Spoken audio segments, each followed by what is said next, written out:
So for the Watts link install, the rear frame rail, both these brackets have to get removed, top and bottom. I'm going to show you again how I do it. It's a very, very fast, efficient way where you can reuse the bracket. So there's a couple seam welds and then just a couple spot welds, it looks like. 1, 2, 3. So I'm going to show you how I remove those and get this thing off. But I always mark them. It's easier for me to see.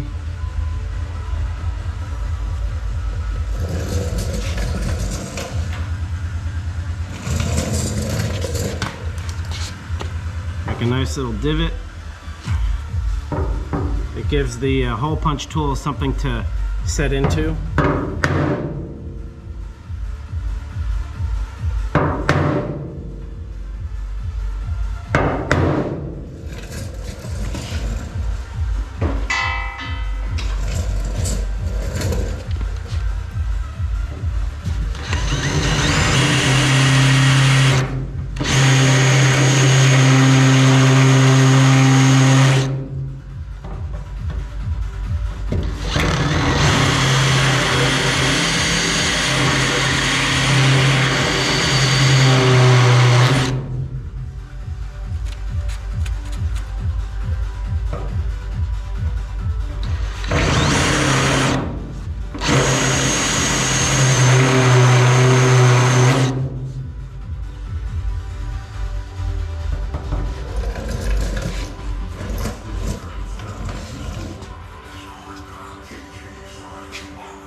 So that one's going to be hard to get to. You can see here.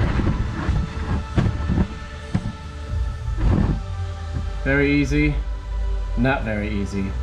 So let me think a minute what I'm going to do with that one.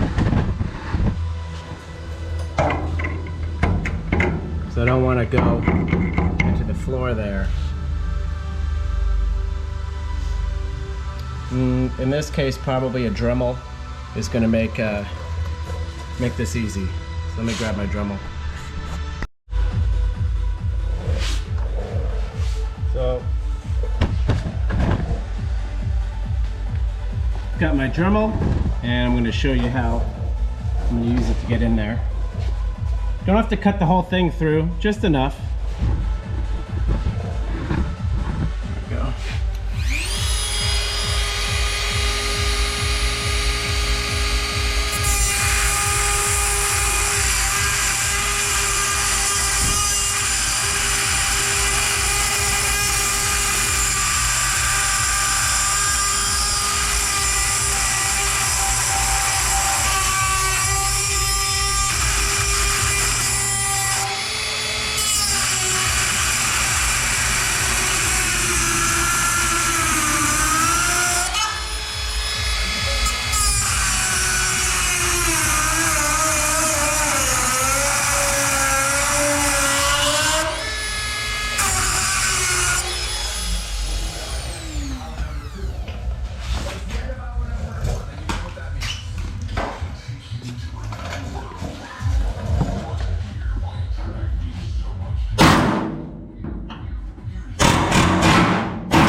There you go. And I still have a bracket that I can re-weld later. I don't have to decide that now, but it's pretty cool using this method because it's easy to, you know, bend any tabs back in place. I think this holds an e-brake. I think that's what that's for, is e-brake line or something. But I'm just going to clean up these welds. a little bit of metal there. But it's a very fast, efficient way to remove any of these brackets. Now, the thing that worries me is some of these spot welds don't appear to have very good penetration, and that's very unsettling to me. So that just makes me feel like, man, I'm gonna have to do even more welding, because this is all spot welded, right? And then there's these little seam welds, and it just makes me feel like, well, even on the floor pan, right? Floor pans, got these spot welds. Makes me feel like I'm gonna have to seam weld in here too. We'll see as this thing goes on, but I wanted to show you guys how I did that. So this is the spot weld tool. So this is the spot weld cutter kit. Got it from Eastwood. Comes with 3 bits. Guess I've already toasted one of them.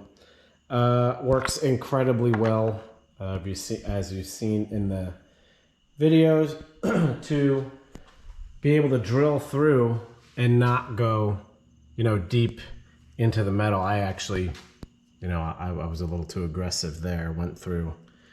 But I've done tons and tons of them where it just goes through the one layer of metal. And it really makes it easy. You can see the ones I did here. Didn't go through hardly at all. On this one here, you can see just a little bit. It's scraped, right?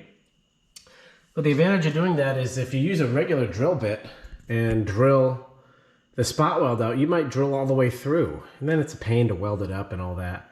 So highly recommend this kit from Eastwood. It wasn't expensive. I got it years ago. I don't know, 20, 40 bucks, don't know. Really worth it. So pretty amazing when you think about it that, removing that bracket and cleaning up the metal, 5 minutes. Took maybe 5 minutes. Top one's done too. So 10 minutes for both. And then, that bracket, the bump stop, another 6 or 7. So you can really take things apart quickly. If you just drill out those spot welds, use a cutoff wheel here and there, and an air chisel. I also want to point out this 1/2-inch little belt sander. It's air powered. Got it at Harbor Freight for like, I don't know, 120 bucks. What a marvelous little tool. It can get into places that's impossible to get to with an angle grinder. It's very fast. I went on Amazon and bought like a whole ton of belts right over here. Are they over here? Yeah, look at them all. It was 20 bucks or something for dozens of different grits, 80 grit, 40 grit, 200 grit. And they can get into places you just cannot get into otherwise. Like, okay, so up in here, can't get in there with an angle grinder, but with this little belt sander, it gets in there perfect to clean up any of these areas, and it goes really quickly. Really as hard as you press. It's not real noisy. You can adjust the speed. You can adjust the angle, so it has a fixed angle. So I'd really recommend this little belt sander for the money. It's just so helpful and handy. So wanted to mention that. I don't like a lot of Harbor Freight stuff, but some of it's decent. And the brand is Baxter 1/2-inch belt sander. So highly recommended. Takes just a second to change belts, and as I'm learning and teaching myself as I go, the tools really make a difference. Having the right tool for the job, wow, it really makes things fast. Having multiple tools that all do the same thing really makes a difference in your ability to do things quickly and to do it well, you know, so you don't damage stuff, you don't cut off too much, you don't go too deep. Really makes a difference. So just want to put that out there.